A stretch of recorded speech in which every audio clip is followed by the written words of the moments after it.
నమస్కారం అండి. నేను doctor Rajani, gynaecologist, laparoscopic surgeon, infertility specialist, care hospital Banjara Hills నుంచి మాట్లాడుతున్నాను. సో వెజైనల్ డిశ్చార్జ్ అనేది చాలా కామన్గా మనము లేడీస్లో ఈ ప్రాబ్లం చూస్తుంటాం. సో ఏజ్ ప్రకారం ఏజ్ వైజ్ చూసుకుంటే చిన్న ఏజ్ వాళ్ళకి ఉంటుంది, అంటే మెన్స్ట్రుయేషన్ స్టార్ట్ అయినాక పెద్ద మనిషి అయిన తర్వాత కొంతమందికి రీప్రొడక్టివ్ ఏజ్ గ్రూప్లో, మెనోపాజల్ ఏజ్ గ్రూప్లో రకరకాల ఈ ఏజ్ గ్రూప్స్లో ఈ వెజైనల్ డిశ్చార్జ్ అనేది కామన్గా వస్తుంది. సో ఈ వెజైనల్ డిశ్చార్జ్లో స్మెల్ రావడం అనేది కూడా ఉంటుంది. సో చాలా అంటే ఈ యంగ్స్టర్స్ అమ్మాయిలకి ఈ మెనార్కీ తర్వాత ఈ వైట్ డిశ్చార్జ్ అవ్వడము, కొంచెం స్మెల్ రావడం అనేది కామన్గా ఉంటుంది. ఎందుకంటే హార్మోనల్ చేంజెస్ వల్ల అలా వస్తూ ఉంటుంది. సో చిన్న అమ్మాయిలు ఏంటంటే వాళ్ళకి ఇది నార్మల్ అని తెలియక చాలా వరకు గాబరా పడిపోతూ ఉంటారు, భయపడిపోతూ ఉంటారు. So minimal amount of discharge రావడము, కొంచెం స్మెల్ రావడం అనేది ఆ ఏజ్ గ్రూప్లో కామన్. అది భయపడాల్సిన అవసరం లేదు. కానీ ఎప్పుడైతే అది చాలా ఎక్కువ మోతాదులో వాసన రావడం, ఎక్కువగా వైట్ డిశ్చార్జ్ రావడం అలాంటివి ఉన్నప్పుడు తప్పకుండా డాక్టర్ని కన్సల్ట్ చేయడం అనేది చాలా ఇంపార్టెంట్. సో నార్మల్గా కూడా మనకు యోని నుంచి, వెజైనా నుంచి కొంచెం అమౌంట్ ఆఫ్ వెజైనల్ డిశ్చార్జ్ వస్తుంది. ఎందుకంటే అక్కడ లాక్టోబాసిల్లస్ అనే బ్యాక్టీరియా వల్ల అదేంటంటే ఒక అసిడిక్ pH అనే ఎన్విరాన్మెంట్ అనేది క్రియేట్ చేసి, ఇంకా దానిపైన వేరే ఇన్ఫెక్షన్స్, బ్యాక్టీరియల్ ఇన్ఫెక్షన్స్ కానీ, ఈస్ట్ ఇన్ఫెక్షన్స్ కానీ, ఈ పారాసిటిక్ ఇన్ఫెక్షన్స్ రాకుండా ప్రివెంట్ చేసి మనల్ని ప్రొటెక్ట్ అనేది చేస్తుంది. కానీ ఒకవేళ ఒక్కొక్కసారి ఏమవుతుందంటే ఇన్ఫెక్షన్స్ వల్ల, అంటే చాలా రకాల కారణాల వల్ల ఇన్ఫెక్షన్స్ రావచ్చు. సో అలా ఇన్ఫెక్షన్స్ ఉన్నప్పుడు different types of vaginal discharge లాగా వస్తుంది. కొంతమందికి ఏంటంటే ఇలా పెరుగుగడ్డలాగా ఇన్ఫెక్షన్ డిశ్చార్జ్ అనేది వస్తూ ఉంటుంది. చాలా దురదగా, మంటగా, బ్యాడ్ స్మెల్ అనేది కూడా వస్తూ ఉంటుంది. సో ఈ కర్డీ వైట్ డిశ్చార్జ్ అంటాము, అంటే పెరుగులాగా ఉండే డిశ్చార్జ్ యూజువల్గా ఫంగల్ ఇన్ఫెక్షన్స్లో వస్తూ ఉంటుంది. సో అలా ఉన్నప్పుడు మీరు డాక్టర్ని కన్సల్ట్ చేసి, యూజువల్గా ఇది కామన్గా మ్యారీడ్ ఉమెన్లో వస్తుంది కాబట్టి ఒక ఇంటర్నల్ ఎగ్జామినేషన్ అనేది చేయించుకొని, లోపల వెజైనా ఎలా ఉంది, సర్విక్స్ ఎలా ఉంది, డిశ్చార్జ్ ఎలా ఉంది చూసుకొని ప్రాపర్ ట్రీట్మెంట్ అనేది తీసుకోవడం అనేది కరెక్ట్ టైంకి చాలా ఇంపార్టెంట్. కొన్ని రకాల ఇన్ఫెక్షన్స్లో ట్రైకోమోనియాసిస్ ఇన్ఫెక్షన్స్ అని ఉంటాయి. దాంట్లో ఏంటంటే ఫ్రాతీ డిశ్చార్జ్, అంటే నొరగలాగా ఒక రెడ్డిష్ కైండ్ ఆఫ్ డిశ్చార్జ్ లాగా వస్తూ ఉంటుంది. దాంట్లో బ్యాడ్ స్మెల్ అనేది కూడా వస్తూ ఉంటుంది. సో ఇంకొక పారాసైటిక్ ఇన్ఫెక్షన్స్ అని, అంటే ఈ రకరకాల డిశ్చార్జెస్, కొన్ని ఫిషీ ఓడర్, బ్యాక్టీరియల్ వెజినోసిస్ ఇన్ఫెక్షన్స్ అంటాం. సో ఇలాంటి ఇన్ఫెక్షన్స్ ఉన్నప్పుడు, బ్యాడ్ స్మెల్ రావడం, దురద ఎక్కువ ఉన్నప్పుడు డాక్టర్ గారిని కన్సల్ట్ చేసి ఇంటర్నల్ ఎగ్జామినేషన్ అనేది చేయించుకోవాలి. సో చేయించుకున్నప్పుడు ఒక్కొక్కసారి ఏంటంటే ఇలాంటి ఇన్ఫెక్షన్స్లో స్వాబ్ టెస్ట్ అని కూడా అంటాము. ఆ టెస్టింగ్, ఆ డిశ్చార్జ్ అనేది కూడా మనము టెస్టింగ్కి పంపించి ఏ రకమైన ఆర్గానిజం దాంట్లో ఉన్నదని చూసుకొని దాని ప్రకారం ట్రీట్మెంట్స్ అనేవి తీసుకుంటుంటాం. యూజువల్గా ఈ ఫంగల్ ఇన్ఫెక్షన్స్, ఈస్ట్ ఇన్ఫెక్షన్స్ ఏవైతే ఉంటాయో, కొంతమందికి చాలా బరువు, అంటే ఒబేస్ ఉన్న వాళ్ళకి, తర్వాత ఎక్సర్సైజెస్ అవి చేసిన వాళ్ళకి ఆ పార్ట్లో, మనకి ప్రైవేట్ పార్ట్స్లో స్వెట్, అంటే చెమట అనేది ఎక్కువగా వచ్చేసి అవి ఈ ఫంగల్ ఇన్ఫెక్షన్స్ అనేవి వాటికి దారి తీస్తూ ఉంటుంది. ఇంకొంతమందికి ఎవరికైతే ఇమ్యూనిటీ లెవెల్స్ లో ఉంటాయో, మనకి బాడీలో ఇమ్యూనిటీ తత్వం తక్కువ ఉన్నప్పుడు, డయాబెటిక్స్లో, అంటే వాళ్ళు డయాబెటిస్, షుగర్ వ్యాధితో బాధపడుతున్నప్పుడు కూడా ఈ ఫంగల్ ఇన్ఫెక్షన్స్ అనేవి కామన్గా ఉంటాయి.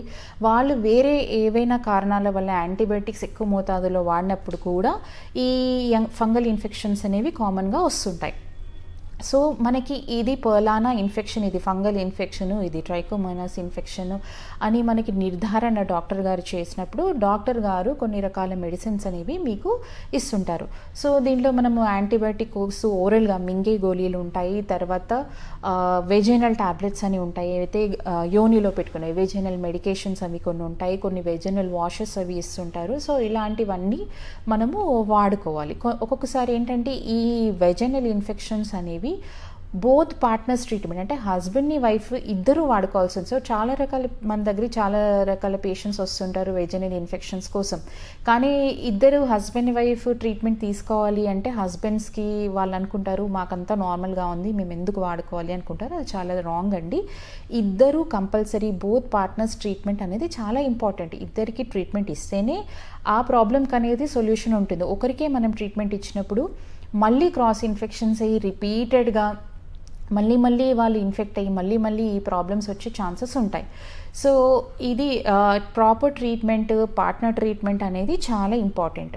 కొంతమందికి ఏంటంటే మనం యాంటీబయోటిక్ కోర్స్ రాసినా కానీ రిపీటెడ్గా వస్తూ ఉంటుంది. సో అలాంటి వాళ్ళకి ఇంకా ఈ రీజన్స్ మనకు సర్విక్స్ ఎలా ఉంది, లోపల గర్భసంచి ముఖద్వారం ఎలా ఉంది, అదేమైనా ప్రాబ్లం ఉందా, ఎరోషన్స్ ఏమైనా ఉన్నాయా, అవన్నీ చూసుకొని డాక్టర్ గారు కరెక్ట్ ట్రీట్మెంట్ అనేది ఇస్తుంటారు.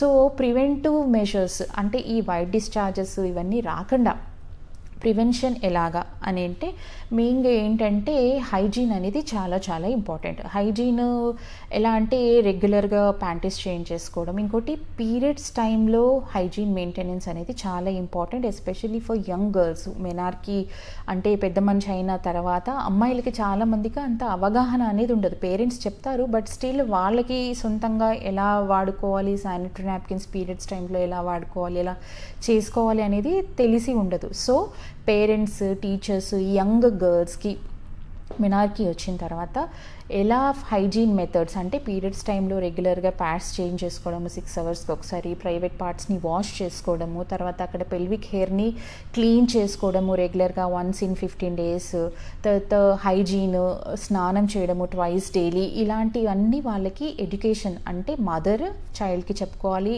స్కూల్లో టీచర్స్ కానీ వాళ్ళు ఇలాంటి హెల్త్ ఎడ్యుకేషన్ అవన్నీ చేస్తే ఆ అమ్మాయిలలో ఈ ఇన్ఫెక్షన్స్ రాకుండా, ర్యాషెస్, వెజనల్ ఇన్ఫెక్షన్స్ ఇవన్నీ రాకుండా ప్రివెంట్ చేస్తుంది.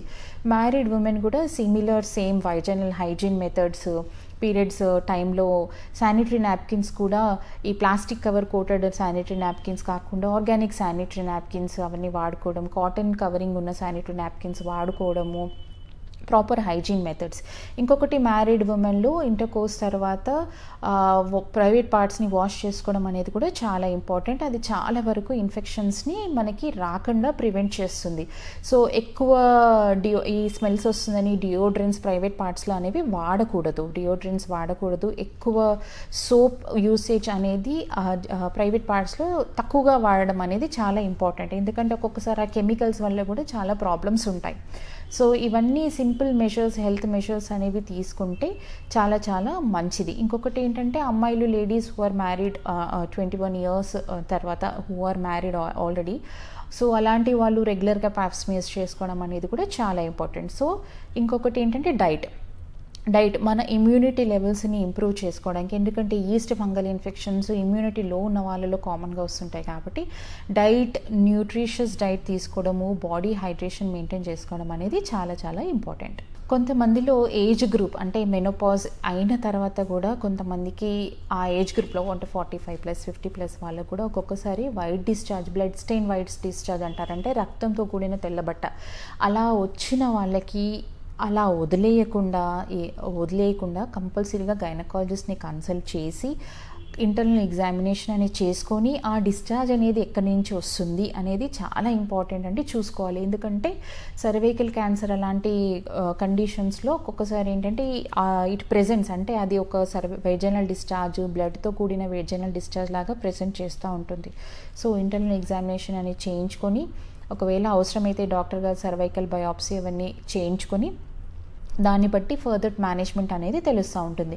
సో కొన్ని ఇన్వెస్టిగేషన్స్ మనం ఇలా వెజైనల్ డిశ్చార్జ్ ఉన్న వాళ్ళకి షుగర్ టెస్ట్ అనేది కూడా అడ్వైస్ చేస్తుంటాం. ఎవరికైతే ఇట్లా రిపీటెడ్గా, కొంతమందికి ఏంటంటే మనం యాంటీబయాటిక్స్ ఇస్తాము, వెజైనల్ ట్యాబ్లెట్స్ ఇస్తాము, అయినా కానీ తగ్గదు. సో రిపీటెడ్గా ఇన్ఫెక్షన్స్ వచ్చిన వాళ్ళకి ఏంటంటే షుగర్ లెవెల్స్ అనేవి, fasting blood sugar, post lunch blood sugar అనేవి చేసుకొని బోత్ పార్ట్నర్స్ చేసుకుంటే ఇంకా మంచిది. బోత్ హస్బెండ్ అండ్ వైఫ్ ఇద్దరు చేసుకుని ఆ తగిన అడ్వైస్ తీసుకొని, ఒకవేళ హై షుగర్స్ ఉంటే ఎండోక్రైనాలజిస్ట్ కానీ ఫిజిషియన్ని కానీ కన్సల్ట్ చేసి దాని తగ్గ ట్రీట్మెంట్ అనేది తీసుకోవడం చాలా చాలా important. So young girls, reproductive age group, menopause, different age గ్రూప్లో డిఫరెంట్ రీజన్స్ వల్ల మనకి ప్రాబ్లమ్స్ వస్తాయి. కాబట్టి తగిన టెస్ట్లు చేసుకొని డాక్టర్ గారు ఎలా చెప్తే అలా అడ్వైస్ తీసుకొని ట్రీట్మెంట్ తీసుకోవడం అనేది చాలా ఇంపార్టెంట్. అండ్ ఫైనల్లీ ఏంటంటే diet, always tell you, diet అనేది చాలా important because it boost immunity levels అనేది మన బాడీలో తగ్గింది అంటే we are prone to all kinds of infections. So diet, nutritious diet అనేది చాలా చాలా ఇంపార్టెంట్. మన డైట్ అనేది ప్రోటీన్స్, విటమిన్స్ అన్నీ కరెక్ట్గా ఉంటేనే మన ఇమ్యూనిటీ లెవెల్స్ అనేవి బాగుంటాయి. సో మన ఇమ్యూనిటీ బాగుంటే మనం ఇలాంటి ఇన్ఫెక్షన్స్ అని రాకుండా అరికట్టగలుగుతాం.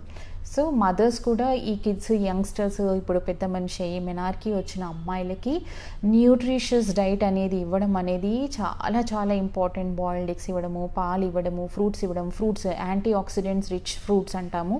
సో ఏ ఫ్రూట్స్లో ఎక్కువ యాంటీ ఆక్సిడెంట్స్ ఉంటాయి అలాంటివి చూసుకొని రోజు ఒక ఫ్రూట్ మీ పిల్లల డైట్లో అనేది మీరు ఇంక్లూడ్ చేస్తే వాళ్ళ ఇమ్యూనిటీ బాగుండి ఇలాంటి ఇన్ఫెక్షన్స్ అవి రాకుండా అరికడతాయి. ఇంకొకటి ఏంటంటే శానిటరీ నాప్కిన్స్ ఎలా యూస్ చేసుకోవాలి, హైజీన్ ఎలా యూస్ చేసుకోవాలి, ఈ చిన్నపిల్లలు, అమ్మాయిలలో వాళ్ళకి తగిన హెల్త్ ఇన్ఫర్మేషన్ అనేది ఇవ్వడం అనేది మదర్కి ఇంపార్టెంట్, స్కూల్లో టీచర్స్కి కూడా. వాళ్ళు తగిన ఎడ్యుకేషన్ అది చేసుకుంటే పిల్లల విషయంలో ఇలాంటివి ప్రాబ్లమ్స్ అనేవి రాకుండా అరికడతాయి.